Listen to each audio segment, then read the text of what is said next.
Hi everyone, welcome back to my channel, or welcome if you're new here. My name is Maggie. Today I have episode 2, feature 2 of a kind of a follow-up to a video that I did a while ago. So I will post that in the description box below. But this is Use What You Have part 2. And yeah, it's been a couple months since I filmed the first one, but I really am trying to focus in my life of focusing on using what I have, and not wanting to just buy, not wanting to feel like what I have is, bad or it's not good enough. I'm just trying to really shift my mentality, and this isn't all about like purchasing power either. A lot of it also is like, I don't even know how to like verbalize all of this yet. So it's a work in progress in my brain. But today I thought I would share with you some of the ways that I'm using what I have, the resources, the things, the time that I have this summer. So I live in northern Minnesota. I live on a lake, which means that going swimming in the lake, being on the beach, going for walks, enjoying the outdoors are all free activities that I can do, locally in my area. And I feel like that is a great kind of example of using what you have. So maybe you have some like fantastic parks near you. Maybe you have like playgrounds for your kids. Like using the resources that our communities have put forth for us, I really think goes a long way. So that's one thing that I've been doing, is I've just been focusing on, enjoying the beautiful lake that I live on. We do have a boat, so we go out on the boat. I'm at the beach pretty much every weekend that it's nice, which, is really, really nice. It's not something we can do year round. It's very, very cold here in the winter. So that is something that I've been trying to focus my attention on this entire summer, is really getting the most out of the summer, because our summers are so short. Something else to kind of piggyback off of that is packing our own food. And I know that this is such a cliche, like everybody says this to save money, pack your own food, but it's so true. So we have 2 coolers that we pack. They're both soft shell igloo coolers, like they're nothing fancy. I got them at Cub Foods last year.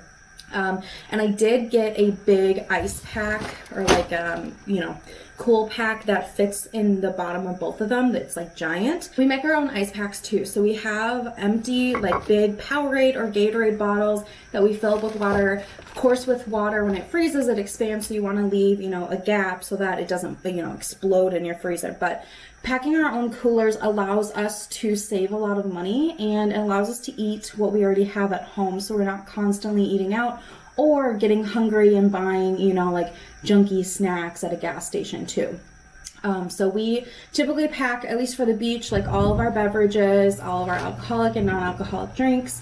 We pack sandwiches typically, because that's something that's just easy to make in the morning, bag up and bring with you. And if you don't finish it, you can always, eat it later.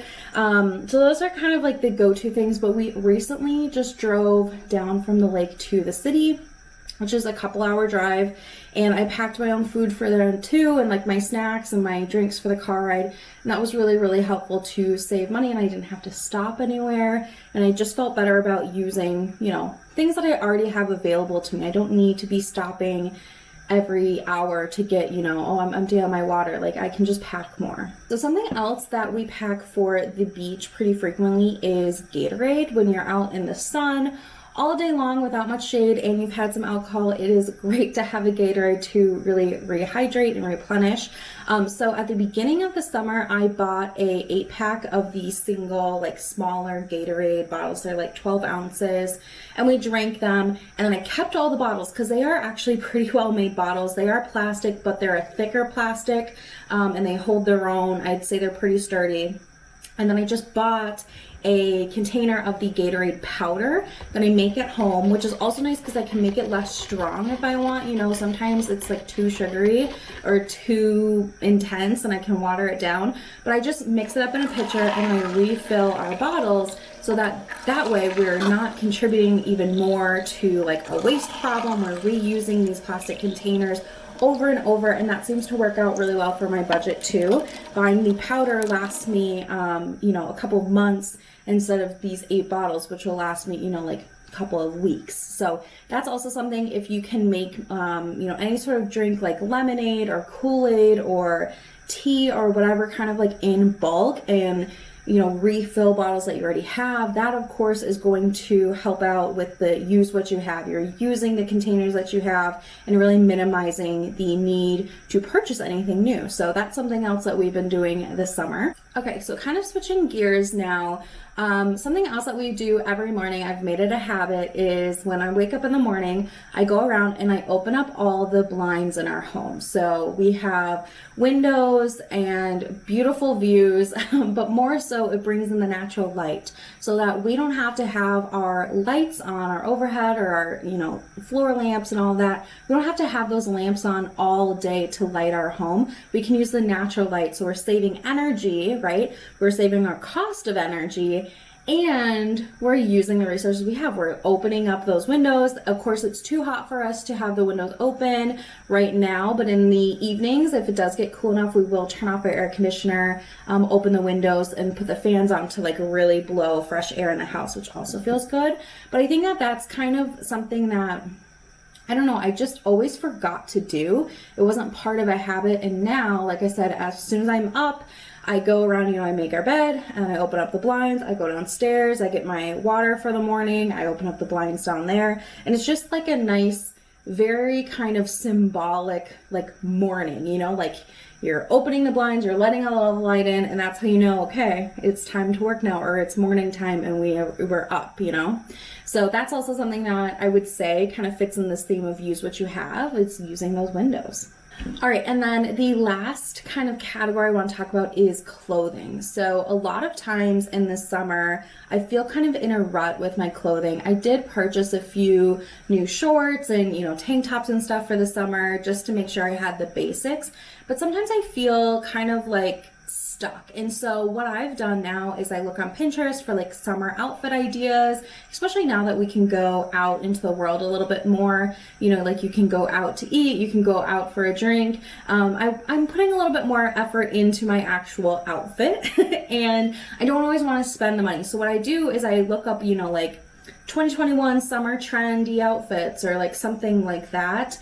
And I look at what the basics are. I feel like one of the trends that I'm seeing a lot for women, kind of last summer, but really this summer too, are black, chunky wedge sandals, or maybe not even wedge, but platform sandals. I'm just seeing a lot of those, and I have a black sandal that I can wear, so I'm kind of okay, cool. And then I can just wear my normal shorts and t-shirts or whatever and feel a little bit more trendy because I know that that's the in thing, and I've got one piece of what everybody else is wearing. But I also will look, okay, it seems like florals are in, or stripes, or, solids, or, whatever it may be. And I can kind of take the images I'm seeing on the internet, on Instagram and stuff, and think about, okay, what are, it doesn't have to be this exact shirt that everybody else is wearing, but maybe, green is really in. Okay, I will wear more green then. And I can still feel like I'm in the know and trendy without having to go out and purchase new clothing. Again,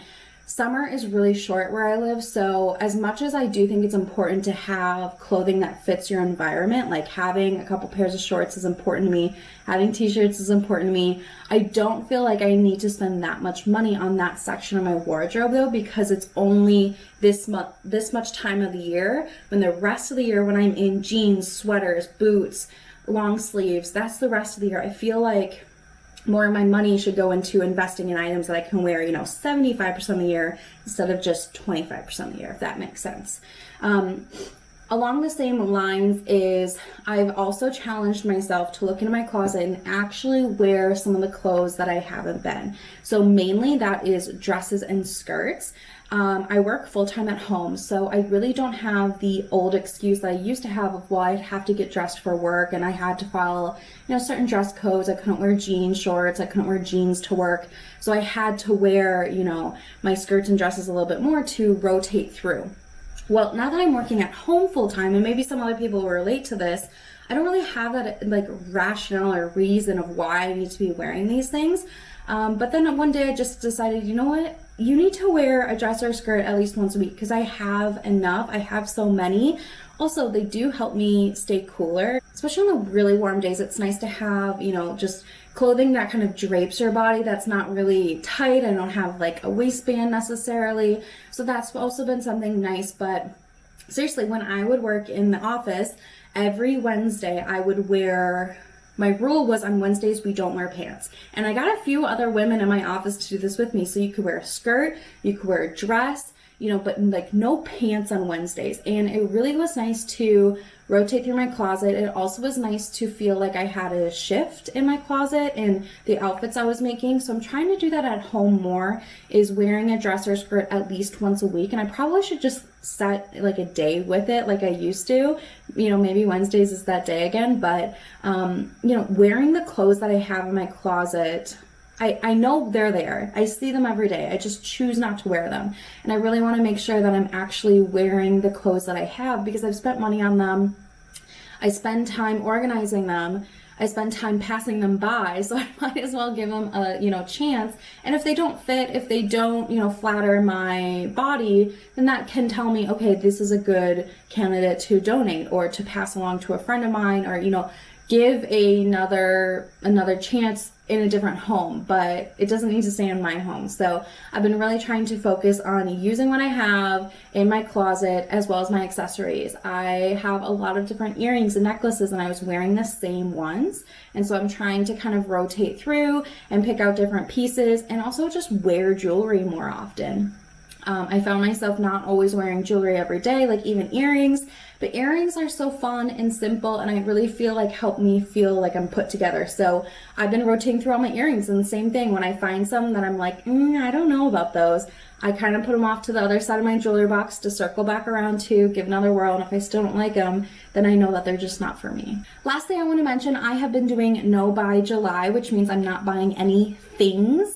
I am allowed to go out to eat. I'm allowed to buy groceries, you know, gas, but I'm not allowed to buy tangible physical things for myself, my home. And that's been really refreshing, and I've actually stuck to it, which I'm really, really proud of. So that's also a challenge. You know, you might not have done no buy July, because I know that this video is going up at the end of July, but maybe you want to do no buy August. But, you know, having the challenge of no buy July really has helped me focus even more into the things that I already own. And I think it's a great, even if you only do it for 1 month and then you go back to normal habits, I think it's just nice to kind of challenge yourself, and it really does help shift the mind of, okay, well, I wanted to buy this shirt, but I bet I have a shirt that's really close to that. Or I wanted to buy this cute candle, but I already have 4 candles at home that'll be plenty fine. Like, I really think it's helping me recognize that some of my shopping habits are more emotionally attached than I thought they were. I didn't think I was an emotional spender, but I found, you know, on days where I was struggling or stressed, I've been perusing websites, and I have to stop myself and say, what are you doing?